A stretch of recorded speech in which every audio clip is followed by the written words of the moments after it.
Hey dessert lovers! Today I'm going to show you how to make Patti LaBelle's famous sweet potato pie. This pie is my go-to fall dessert. The moment I tasted it, I was hooked. The sweet potatoes, the spices, the buttery crust, all come together for an absolutely outstanding pie.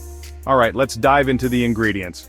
For the crust you'll need 1.5 cups of all-purpose flour, 1/2 teaspoon salt, 1/2 cup butter-flavored vegetable shortening, chilled, 1/3 cup ice water, and for the filling, 3 large orange flesh sweet potatoes scrubbed, 8 tablespoons butter, melted, 3/4 cup packed light brown sugar, 1/2 cup granulated sugar, 2 large eggs beaten, 1/4 cup half and half, 3/4 teaspoon ground cinnamon, 1 teaspoon ground nutmeg, whipped cream for serving, optional. First, preheat your oven to 400 degrees Fahrenheit. Prick the sweet potatoes with a fork and bake them on a baking sheet for 45 to 50 minutes until they're tender and soft.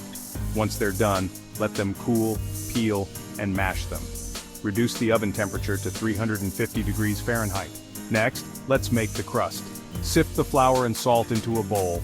Cut in the shortening until the mixture looks like coarse crumbs. Gradually add ice water, a teaspoon at a time, until the dough clumps together.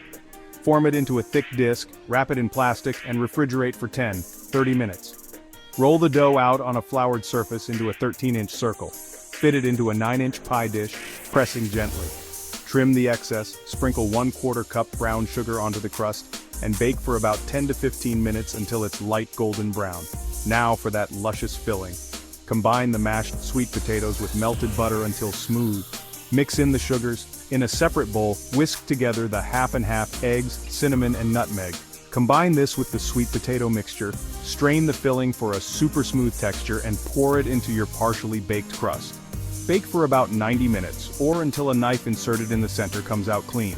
Let it cool completely on a wire rack. Once cooled, cover and refrigerate until you're ready to serve. Top with whipped cream if you like. Trust me, every bite will leave you wanting more. For the full recipe and backstory, check out the description below. If you love this recipe, please like, subscribe, and share it with your friends. Oh, and a quick tip. This pie lasts about 4 days in the fridge, wrapped in plastic to keep it fresh. You can also freeze it for up to a month. Just make sure to wrap it tightly in plastic and then in foil. Thaw it in the fridge overnight and reheat in the oven at 350 degrees Fahrenheit for about 10 minutes. Enjoy your delicious Patti LaBelle sweet potato pie.